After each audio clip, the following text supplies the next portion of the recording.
Comienza la cumbre del Mercosur y la estamos viviendo a través de la televisión pública y de Visión 7. Nos vamos en vivo a Mendoza, lo prometido, el mano a mano con el presidente Rafael Correa. Pablo Viña. Hola Roberto, buen día en una edición muy especial de la televisión pública de Radio Nacional del Sistema Nacional de Medios Públicos.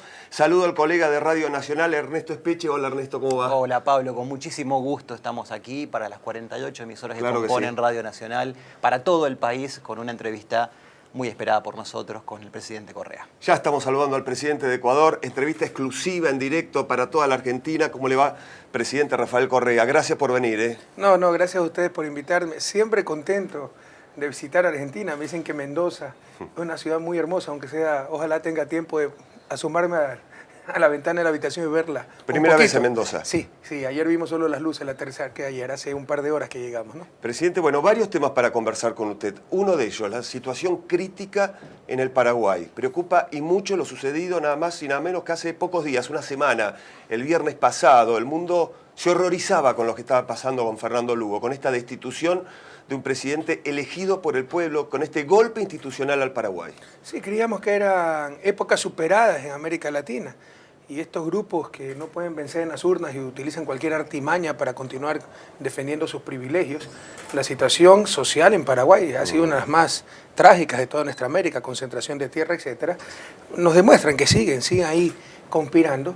Y bueno, esto no puede ser tolerado, así que ojalá tengamos una respuesta consecuente a nivel de Mercosur y UNASUR para que esta clase de situaciones, de acciones, queden desterradas de una vez por todas en nuestra América. Presidente, la presidenta Cristina Fernández en un momento dijo que en América Latina los pueblos cada vez más se parecen a sus presidentes. Y en esta práctica transformadora que vive América Latina, ¿cuál cree usted que son los proyectos políticos en pugna hoy en nuestra región? Con todo el cariño que le tengo a Cristina, yo diría lo contrario, que gracias a Dios los gobernantes cada vez se parecen más a sus pueblos, porque ese era el problema. Hemos tenido pueblos laboriosos, pueblos buenos, pueblos solidarios, y estábamos llenos de una sarta de líderes traidores, entreguistas, que hablaban español, pensaban en inglés cuando pensaban, y que lo que buscaban era saquear nuestra república en complicidad con intereses nacionales y extranjeros. Pero yo los llevo a una reflexión, los invito a una reflexión. ¿Ustedes creen que es casualidad que en los últimos 5 o 6 años todos los intentos de desestabilización hayan sido contra gobiernos progresistas de izquierda, que no agachan la cabeza frente a los poderes de siempre? 2009 Honduras, miembro del ALBA. 2010 Ecuador. El 2008 se intentó la desestabilización de Evo Morales, ahora nuevamente se intenta. Ahora destitución de Lugo. 2002 intento de golpe de Estado contra Chávez. No es casualidad, se trata de parar estos procesos que ojalá sean irreversibles, depende de la voluntad de nuestros pueblos, no por las urnas, no por medio de la democracia que tanto invocan de acuerdo a sus intereses, sino por medio de estas artimañas, nuevos clases de golpes de Estado, porque los golpes de Estado ortodoxos, al menos en Sudamérica, el militar que venía y sacaba al presidente legítimamente electo, ya no son aceptables por burdos, pero se los quiere envolver en legalidad, en formalidades, como lo que ha hecho el Parlamento paraguayo, pero siguen siendo golpes de Estado, porque la democracia no solo se basa en la legalidad, se basa en la legitimidad, y eso, lo que se hizo en Paraguay, es absolutamente ilegítimo. Recién, presidente, usted mencionaba diferentes intentos de golpe de Estado, el de Honduras, el que le tocó vivir a usted. Ya vamos a estar charlando de lo que pasaba hace poquitos años en su país y la policía, una situación muy particular y muy parecida a la que ha pasado en las últimas semanas con Bolivia con Evo Morales. Pero ¿por qué cree que finalmente el golpe en Paraguay se concretó? Bueno, porque Fernando Lugo, en una muestra de ruptura, no llevó representantes al Senado, al Congreso paraguayo, pero se debió llamar enseguida a una asamblea constituyente y los grupos fácticos se lo impidieron. Ha estado gobernando 3 años sin ningún apoyo, por el contrario, con total chantaje parlamentario. Nos contaba pues el señor canciller de Paraguay en Río que este es el 24º intento de juicio político contra Lugo. Lo amenazaron de juicio político hasta si apoyaba el ingreso de Venezuela a Mercosur. Esas han sido las condiciones en las que ha tenido que gobernar Lugo todos estos años, hasta que tuvieron el pretexto, la tragedia que sucedió con 16, 17 muertes en un desalojo que se convirtió en violento allá en Paraguay, y ojalá, aunque sea, se conduelan de esas vidas perdidas, pero las utilizan de pretexto para saciar sus apetitos políticos. Con un vicepresidente muy particular. Bueno, es que fue un conspirador a tiempo completo, pues era de la oposición, el vicepresidente. Ahí también, pues, Es difícil estar en la situación del presidente Lugo. Recuerde todas las décadas que Paraguay fue dominado por el Partido Colorado y siempre hubo un bipartidismo, pero es claro que tuvo que hacer concesiones para romper ese bipartidismo. Tuvo que hacer una alianza con el Partido Liberal Radical Auténtico del señor vicepresidente, que ahora funge supuestamente de presidente, y este fue un conspirador a tiempo completo. Presidente, lo llevo a una reflexión más global respecto de la región. Hablábamos recién de las prácticas transformadoras que vive la región. ¿Cuál es el marco filosófico profundo que guía estas prácticas? Y al mismo tiempo, ¿cómo estas prácticas van motivando también nuevas reflexiones respecto a la etapa que estamos transitando? Bueno, los procesos que viven países como Ecuador, Bolivia, Venezuela, los hemos explicitado claramente, definido como el socialismo del siglo XXI o el socialismo del buen vivir. Aquí tiene Argentina un gobierno que viene de la tradición peronista, pero usted sabe que en la línea peronista se podía encontrar un Menem o se podía encontrar un Néstor Kirchner. Entonces creemos que tenemos el ala socialista del peronismo. ¿Y en qué se caracteriza? ¿En qué se basa? ¿Cómo se identifica el socialismo? La búsqueda de justicia social. O sea, la mejor forma de resumir los procesos que está viviendo nuestra América es eso, la búsqueda de justicia, que son palabras mayores en la región más desigual del planeta. Pero además de eso, principios claros del socialismo clásico. Por ejemplo, supremacía del ser humano sobre el capital, sociedades gobernando los mercados, no mercados gobernando las sociedades, que es la raíz de la crisis que está viviendo el primer mundo. Y mientras no se den cuenta o no quieran ver la raíz de esa crisis, seguirán. Los parches, etcétera, no van a solucionar el problema. Por supuesto, evitamos los errores gravísimos en que cayó el socialismo tradicional, como esa ortodoxia, esa inflexibilidad, que tener todas las respuestas antes de saber las preguntas, modelos antes de basarse en principios flexibles que respondan a cada realidad. Cada país es un universo diferente, pero creo que entre los movimientos progresistas de América Latina, Ecuador, Bolivia, Brasil, Venezuela, Argentina, Uruguay, nos unen muchísimas cosas y se basan esos movimientos en grandes valores del socialismo tradicional y básicamente la búsqueda de la justicia social. Hablaba de justicia social, presidente, hablaba de lo que está pasando hoy, cuál es la realidad hoy en estos pueblos, en estas naciones de América Latina. ¿Cuáles son los desafíos a futuro, presidente? Pero hay que sonría, pero creo que la realidad es que esto está cambiando y por eso está enojando a los mismos de siempre, a los grupos fácticos que siempre nos han dominado, porque ganar las elecciones en América Latina no era ganar el poder. Claro. Seguían dominando grupos económicos, los emporios informativos, hasta grupos religiosos, todo seguía intacto, burocracias internacionales que nos decían qué hacer o qué no hacer. Ahora todo eso está cambiando, se le está derrumbando. América Latina está cambiando y nos va bien. Es la región más dinámica a nivel planetario, la que mejor está enfrentando la crisis mundial, etcétera. Pero sonreía, porque pese a todo eso, todos los días la prensa, que es la nueva fachada de la oposición, la prensa burguesa, la prensa de los grupos de poder, que hay que cambiar, que somos los populistas. O sea, Argentina es el segundo país que más crece en América Latina. El tercero es Ecuador. Pero todos los días que tenemos que cambiar el modelo, porque somos unos populistas demagogos. En cambio, en Europa, altísimo desempleo, de crecimiento, pero la prensa legitima el modelo porque eso es lo que hay que hacer, ¿no? Aguantar miles de millones de euros para el salvamento de los banqueros, quítenle la casa a los ciudadanos, pero eso es lo correcto, eso es lo técnico. Es que, ¿cómo no podemos darnos cuenta que esos poderes fácticos, como el poder mediático, lo que hacen es defender los intereses del gran capital? Bueno, estamos avanzando bien y rápido, pero tenemos que ir mucho más rápido y siempre en la correcta dirección. América Latina ha perdido siglos para su desarrollo, no podemos perder un segundo más. Entonces los desafíos todavía son inmensos, todavía tenemos pobreza, todavía tenemos desigualdad, todavía tenemos dependencia. Y hay la necesidad de procesos integracionistas como UNASUR. Entonces los desafíos son inmensos, pero América, creo, nuestra América, va en la correcta dirección, a buen paso, pero por supuesto, siempre se puede acelerar el paso. Ahora, presidente, si consideramos a los medios de comunicación corporativizados como una herramienta para la restauración conservadora en América Latina, y entendemos además lo que pasó en Argentina con el debate sobre la ley de servicios de comunicación audiovisual, ¿cuál es el estado actual de este debate en Ecuador y cómo se está avanzando en Ecuador para democratizar los servicios de comunicación? El conflicto esencial de la prensa burguesa es que son negocios con fines de lucro, que Ecuador los maneja en familias. Creo que un problema similar es en Argentina. Es decir, los ecuatorianos dependemos cada día, lo que sabemos, lo que no sabemos, de lo que nos quieran decir o callar 6 familias. claramente identificadas con grupos políticos, con intereses, que ponían a sus familiares de embajadores, que tenían otras clases de negocios y los defendían a través de sus medios, etc. Entonces ahí viene el conflicto esencial. Negocios con fines de lucro, proveyendo ni siquiera, yo le diría, un bien público. Además de ser un bien público la comunicación, de libre acceso, etc., es un derecho. Imagínense ustedes negocios privados proveyendo justicia, o sea, que los jueces sean parte de una empresa. Pues es algo análogo. ¿En dónde está la diferencia conceptual? Negocios privados proveyendo un derecho, la comunicación, base para la articulación del tejido social, para la creación de opinión pública, etc. Entonces, más allá de que de repente tengamos un buen propietario en medio de comunicación, un mal propietario, ahí está el problema esencial. ¿Cómo se mitiga ese problema esencial de la prensa capitalista burguesa? Democratizando la propiedad. Es decir, que los accionistas ni se conozcan y tengan profesionales al mando de esos medios de comunicación. Pero eso es lo que menos hay pues, en nuestra América. El que está al mando de esos medios de comunicación es el hijo del dueño, que ni siquiera es periodista frecuentemente. ¿Cómo más se mitiga ese problema? Con ética, que es lo que más brilla por su ausencia en Ecuador. Profesionalismo, que también brilla por su ausencia en Ecuador. Y creo que hablo por toda nuestra América, porque América Latina probablemente tiene la peor prensa a nivel mundial. Yo he tenido la suerte de vivir en países desarrollados, Europa, Estados Unidos, y ni de lejos se da lo que se da con la prensa en nuestra América, que se atreve a cualquier cosa. Entonces, eso hay que buscar cómo mitigar.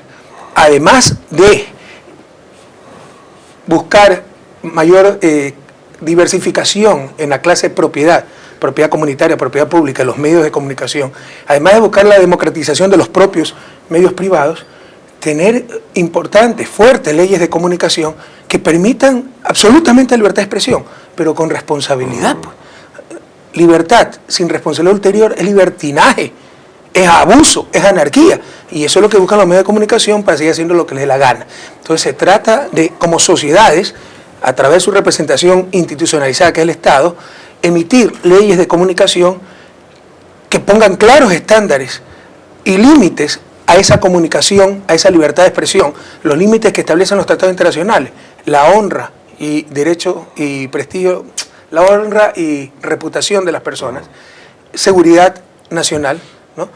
Y que haya responsabilidad ulterior. Si no, vamos a continuar con estos abusos y van a querer ellos seguir dominando, gobernando, no por haber ganado una elección, sino por haber tenido dinero para comprarse una imprenta, y creo que eso no es muy democrático. En el caso de Ecuador hay un proyecto de ley de comunicación audiovisual, fue enviada por usted al Congreso de la Nación. ¿Por qué cuesta tanto que esta ley sea aprobada en el Parlamento? En verdad es un proyecto global, no es solo para medios audiovisuales, sino para medios impresos también. Y usted tiene razón en hacer una diferencia, porque los medios audiovisuales tienen un añadido, un problema añadido, que utiliza un espectro radioeléctrico que, de acuerdo a la Constitución del Ecuador, es propiedad de todos los ecuatorianos, es un bien, un recurso de los ecuatorianos. En consecuencia, pues, es el Estado el que da la concesión para el uso de ese espectro y tiene que ser en función del bien común. ¿Por qué no ha salido esa ley de comunicación? ¿Por qué no quieren pues leer los medios de comunicación? Esa ley está estipulada en la transitoria primera de la nueva Constitución de la República aprobada en las urnas en septiembre del 2008. Daba un año para tener esa ley. Jamás lo cumplieron. Y ahí no dicen se está rompiendo la Constitución. Ha sido ratificada de forma popular por el pueblo ecuatoriano en la consulta que se realizó en mayo del 2011 y que el gobierno ganó abrumadoramente. Pese a ser un mandato constitucional, y tenían solo un año, la Constitución se aprobó ya hace más de 3 años, pese a haber sido ratificada en consulta popular, hacen lo que les da la gana estos medios y sus corifeos, ¿no? Los diputados que hacen cualquier cosa para que lo saquen en el periódico, leen una entrevista, etc. Y así se burlan de la Constitución, de la democracia, de la voluntad del pueblo ecuatoriano. Pero bueno, seguiremos en la lucha para inaugurar de una vez por todas el Estado de Derecho y la democracia en Ecuador. Presidente, estos golpes de Estado, intentos destituyentes que se viven en distintos países de nuestra América, implican la articulación de una derecha que va hacia dónde, hacia una restauración del proyecto del consenso de Washington o hacia un proyecto de una nueva derecha que apunta a un modelo civilizatorio distinto al de los años 90. ¿Cuál es su análisis sobre La ese esencia es proyecto? la misma, lo pueden matizar, puede haber una derecha un poco más humanista, pero esencia es la supremacía del capital. Usted analice lo que vio América Latina en la larga y triste noche neoliberal. Las políticas se aplicaron y Argentina es un ejemplo bastante doloroso de aquello, ¿no? Sí, claro. Menem no vendió la Casa Rosada porque le pidieron que la pinte de otro color y no alcanzó el tiempo. Entonces, es la supremacía total del capital sobre los seres humanos, del mercado sobre las sociedades. Y ahí está la esencia del capitalismo. Y podrán mitigarlo, podrá venir un capitalismo más humanista, pero a esa esencia quieren regresar. Ojalá no quieran regresar a su esencia más brutal, que fue el neoliberalismo que vivió América Latina en las últimas décadas. Pero eso es lo que se busca. Y por supuesto, al principio de este siglo, con esta avalancha de movimientos progresistas que hubo en nuestra América, como que si la derecha se desubicó, se desarticuló, se confundió, no sabía qué pasaba, pero no son tontos y tienen el apoyo de poderes internacionales, y cuando no tienen a nivel de gobierno, lo tienen a nivel de estas ONG que financian multimillonariamente a supuestas ONG nacionales que no son otra cosa que partidos políticos con el nombre bonito de fundación sin fines de lucro, etc. Lo que no tiene fines confesables, ahí sí tienen bastantes fines. Entonces, eso es lo que se trata de restaurar. Y dependerá de nuestros pueblos que permitan o no permitan esa restauración de la derecha. Claramente se ha restaurado la derecha, se ha articulado, están actuando en conjunto a nivel regional, tienen la misma estrategia para Venezuela, para Bolivia, para Ecuador, probablemente para Argentina. Por ejemplo, la USAID, la Agencia de Cooperación de Estados Unidos, está dando 4.3 millones de dólares a fundaciones, entre comillas, que son en verdad partidos políticos de oposición en el Ecuador, para fortalecimiento de la democracia. Usted sabe en toda América Latina. Eso lo hacen en toda América Latina. Por eso le digo, una política articulada, millones de dólares para tratar de desestabilizar a los gobiernos progresistas. Y nuestros pueblos deben estar atentos ante todo aquello. Hablando de pueblos atentos, presidente, comenzamos hablando con la situación en el Paraguay y después hicimos mención brevemente a la situación en Bolivia, esta cuestión y este problema que tuvo Evo Morales con parte de la policía, que es una situación muy parecida a la que se registró en su país. ¿Hay puntos de comparación entre la situación y el intento de golpe de Estado hacia su gobierno en aquel momento y la denuncia por parte del gobierno de Evo Morales de las últimas semanas?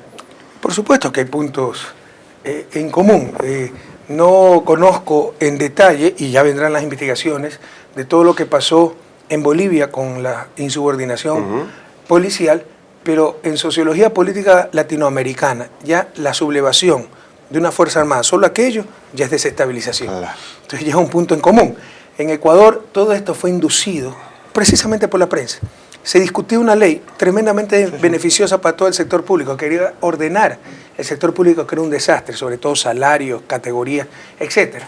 Se bombardeó todos los días solo con supuestos aspectos equivocados de la ley que no eran ciertos. Además, por ejemplo, usted sabe la difícil labor de policías, militares, cuerpo de bomberos, no tienen jornadas laborales estables, pueden trabajar 24 horas seguidas.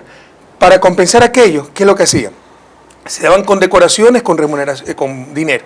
En vez de eso es absurdo, nosotros dijimos, saquemos todo esto y compensemos horas extras. Y eso estaba en la ley. Solo dijeron que le estamos sacando las bonificaciones por condecoraciones, que le íbamos a reducir los salarios. O sea, mentira tras mentira. Entonces, eso creó la insubordinación de cierta parte de la policía, pero también, pues, básicamente era motivado porque estábamos luchando contra los excesos, abusos a los derechos humanos. Habíamos desbaratado toda una unidad de policía, la GAO, que torturaba. Estaban 17 policías de ese grupo presos, y todo esto en verdad fue lo que motivó esa insubordinación, que a su vez era motivada por grupos políticos y medios de comunicación que querían que pasara lo que pasó en Bolivia. 3, 4 días de saqueos, desmanes, desorden, anarquía, hasta que el gobierno cayera. Lo que no planificaron es que iba a ir un regimiento, iban a capturar, y eso unió a todo el país alrededor de la democracia y del gobierno legítimamente electo. En Bolivia, duró estos 3, 4 días, se ha tratado de desestabilizar al gobierno de Evo Morales. Hemos visto los extremos de esa gente, sus máscaras, sus armas, etc. Gracias a Dios no ha habido pérdida de vidas humanas, pero por supuesto que pudo ser desestabilizado el gobierno nacional. Entonces hay muchas coincidencias. Habrá que investigar mucho más si fue una insubordinación auténtica y reducida al ámbito policial, o fue, como en Ecuador, una manipulación de ciertos grupos a través de la policía para ver si hacían caer al gobierno democrático. ¿Cuál cree usted, presidente, que es el rol al que está llamado a jugar América Latina en este actual contexto de crisis internacional, de mercados financieros que estallan, y América Latina, a partir de la construcción de una soberanía política y económica muy firme, se posiciona como un lugar distinto a lo que está sucediendo en el resto del mundo? ¿Cuál es el rol que le toca ocupar en este momento histórico a la región? Su análisis es correcto siempre y cuando estemos unidos. Separados, a excepción de Brasil, es poco lo que podemos incidir. Y no es que tenemos que buscar la incidencia per se, tenemos que buscar la incidencia para mejorar el nivel de vida de nuestros pueblos, para contribuir a la humanidad, buscar un mundo más multipolar, un mundo más justo, un mundo donde no oprime los mercados, los intereses de ciertas potencias hegemónicas. Pero para eso nos debemos unir. Por ejemplo, usted habló para incidir en el ámbito financiero. Mientras estemos separados somos nosotros los explotados. América Latina cae en el absurdo de mandar sus reservas al primer mundo. Estamos financiando al primer mundo, pero le hablo con centenas de miles de millones de dólares, porque los bancos centrales autónomos, herencia del neoliberalismo. ¿Por qué los bancos centrales autónomos? Es que la política monetaria es autónoma. Bueno, eso contradice la propia definición de política, pero asumiendo esa barbaridad, la política monetaria es técnica, perdón. Eso contradice la propia definición de política. Pero asumiendo esa barbaridad, bueno, entonces la política fiscal también es técnica. Hagamos los ministerios de Hacienda, los ministerios de Finanzas autónomos. Eso no tiene ni pies ni cabeza. Esas son las trampas que nos dejó el neoliberalismo para, independientemente de quién llegue al poder, continuar con las mismas políticas de siempre. Y básicamente defendiendo los intereses del gran capital, porque eso es lo que hacían los bancos centrales autónomos. No, eran autónomos de sus pueblos, pero bastante dependientes del Fondo Monetario, Banco Mundial, donde iban, dicho sea de paso, a pasar sus últimos días de sacrificada labor todos estos directivos de nuestros bancos centrales, ganando, por supuesto, unos cuantos miles de dólares. Entonces, separadamente, bueno, mandamos reservas al exterior, financiamos al primer mundo, conectamos ese dinero para el desarrollo de nuestros pueblos. Unidos podemos tener nuestro propio fondo de reservas, podemos tener nuestro propio banco de desarrollo y financiar nuestro propio avance, nuestro propio buen vivir. Entonces, América Latina puede y debe incidir a nivel mundial, no en el caso de Ecuador que nos interese liderar nada, ser potencias hegemónicas, ni mucho menos, para contribuir al bienestar de nuestros pueblos, al bienestar de la humanidad y sobre todo porque separados vamos a seguir siendo explotados, como en el ejemplo que le di.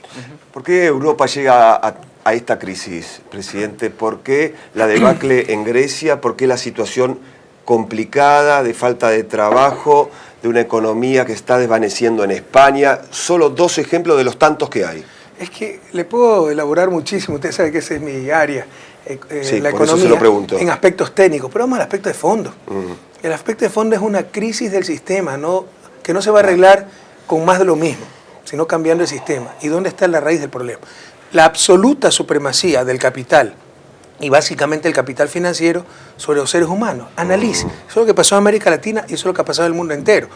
No se notaba tanto esta supremacía absoluta, y algunas veces excluyente, por los avances tecnológicos, porque había que repartir, etc. Cuando eso empieza a escasear, ya se ven las contradicciones. Entonces, eso se puede expresar de muchas formas. En la crisis de las tasas subprime en Estados Unidos, en la crisis inmobiliaria en España, bueno, errores de política dentro del sistema, pero cuando viene el ajuste, ¿sobre quién cae?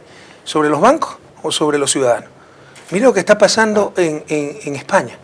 Usted le pudo prestar a una persona, el mismo banco tasaba la casa, su casa le decía vale 200.000 euros, le prestaba hasta más para que de una vez compren los muebles para la casa. Y cuando vino la crisis, se desplomó la burbuja inmobiliaria, esa misma casa dice, no, ahora vale 50.000 euros. Además de que te quito la casa, me quedas debiendo 150.000 euros. Arruinaron la vida a esa familia, a esas personas. Y todo en función de capital, cuando el riesgo, desde el punto de vista ético, debe caer sobre el capital y no sobre los seres humanos.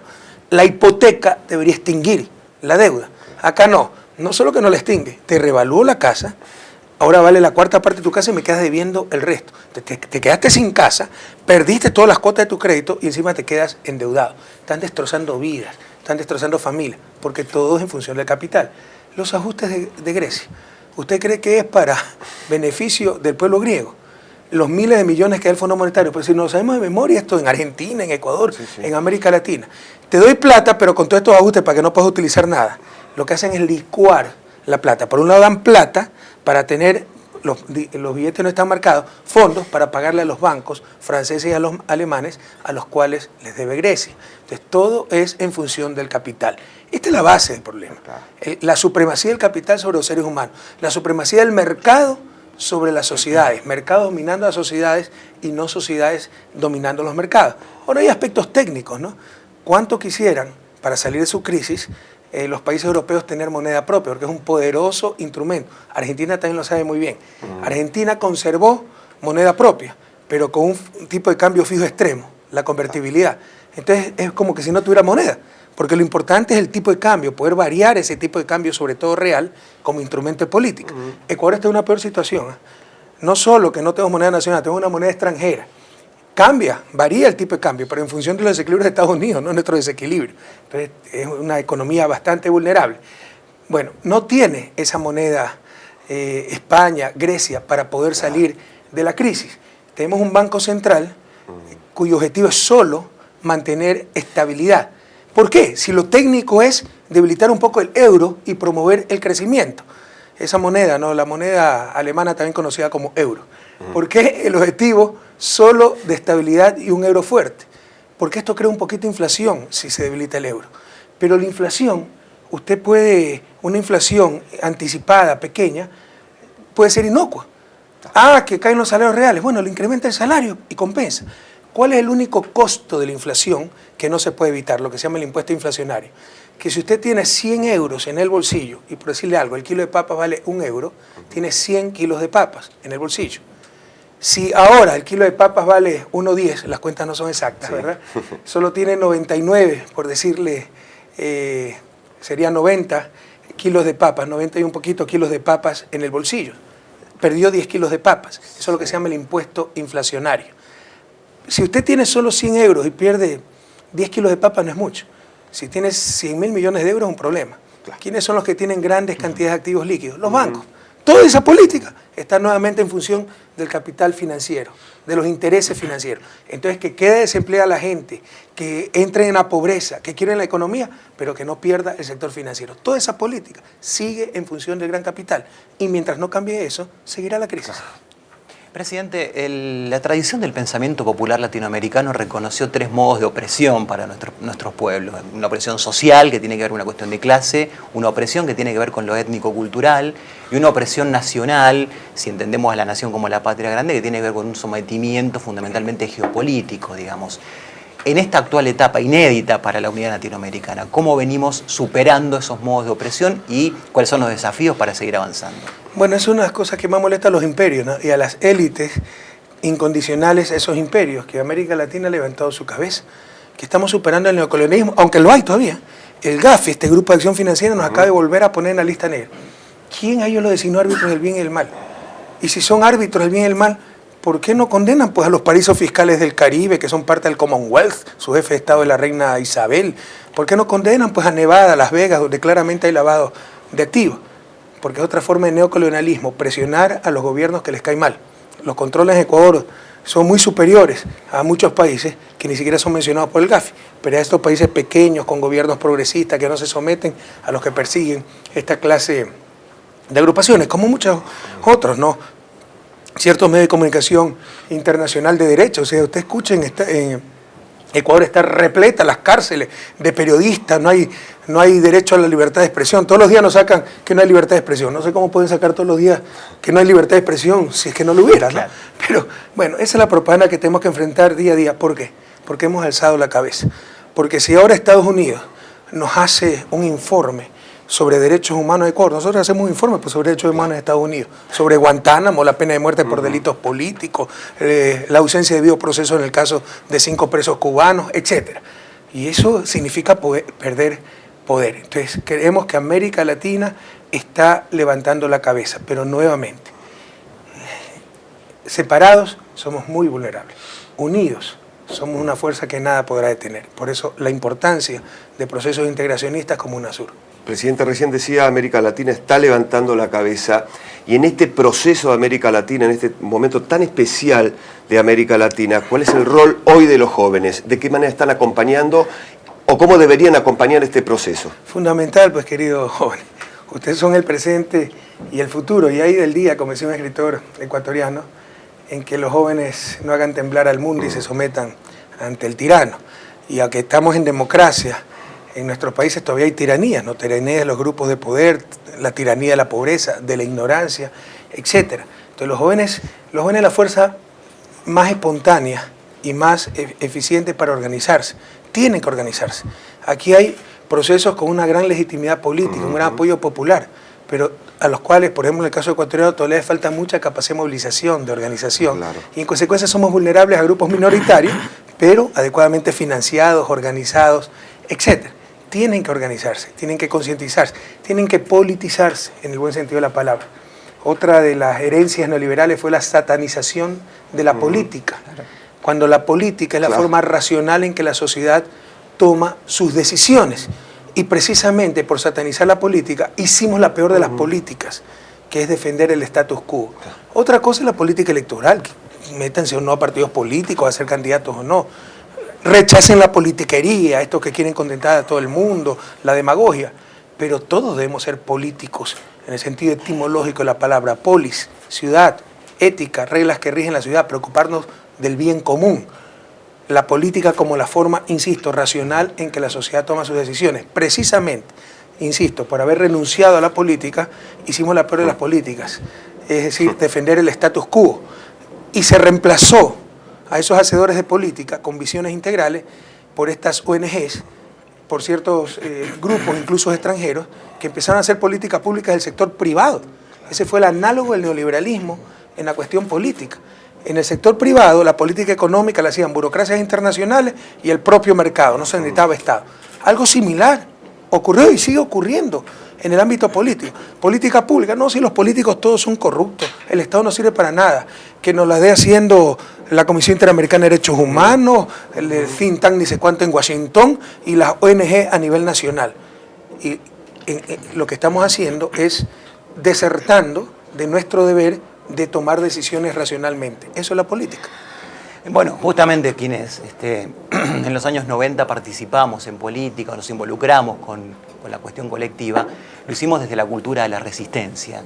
Justamente el gran cambio cultural está en salir de una cultura de la resistencia y entender que tenemos que pasar a una cultura de la ofensiva. ¿Cómo hacemos los jóvenes o cómo hacen los jóvenes para salir de la trampa de la cultura de la resistencia y avanzar hacia una nueva cultura? Ese es un gran punto, Ernesto. Ahora, no es un problema de los jóvenes, es un problema de aquellos luchadores de toda la vida que se acostumbraron a resistir, a estar contra el poder porque no era un poder bueno. Ahora que venimos a manejar los gobiernos, gente que estamos dispuestos a dar la vida por la justicia, por nuestros pueblos, por salir de la pobreza, siguen con esa cultura de la resistencia. No han logrado dar el paso de la protesta a la propuesta, y esto es algo sumamente grave. Algunas veces también hay grandes dosis, no solo de falta de visión, sino de mala fe, porque hay cierta izquierda, por ejemplo, que está contra nuestros gobiernos, caso Evo Morales, caso Argentina, caso Venezuela, caso Ecuador, tan solo porque no son ellos los que están en el poder. O sea, si no son ellos, que no esté nadie. Yo te puedo mostrar cartas de supuestos dirigentes de izquierda del país justificando la destitución de Lugo, porque supuestamente no había hecho nada. Entonces, como no ha hecho nada, mejor que venga la derecha nomás. Entonces, con esas posiciones tan irresponsables, pues, ¿cómo se pueden llamar izquierda? ¿Qué quieren lograr? Entonces, sí hay un problema ahí. Una izquierda que siempre, y un progresismo que siempre estuvo fuera del poder, que se acostumbró a la resistencia, sobre todo en las últimas décadas, frente a la arremetida neoliberal, que se opuso a las privatizaciones, a resistir.